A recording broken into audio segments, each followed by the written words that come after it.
Да. Видно, получается? Не то, что видно, но и безопаснее. Простая поганочка. Видно. Они же специалисты, они как вы ягоды собираете, они сразу их и видят. Ну еще поменьше. Но это Не то. не оно, типа тоньше. Это уже совсем здоровый гриб. На уровне спички они чуть побольше. Это не просто так найти сразу. Ты видели, шляпка была другая. Данное подобие этих грибов содержит псилобицин, вещество, которое галлюциногенное. Псилоцибин. И употребляющие лица, у них вызывается галлюцинация, видения всякие.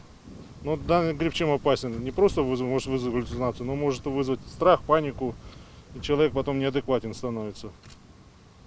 Сколько надо, чтобы вот галлюцинация? Тут независимо, надо смотреть на экспертизу, сколько гриб. Каждый гриб где-то больше этого вещества, где-то поменьше. И разновидности гриба разные.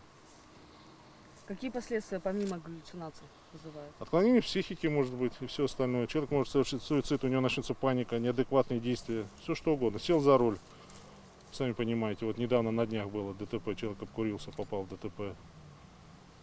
Все что угодно можно от него ждать. Зависимость появляется? Само собой, раз человек хочет употреблять, значит уже по ходу зависимость у него есть. Получение удовольствия всегда вызывает зависимость. Это они этим способом ждут. Некоторые сами выращивают дома.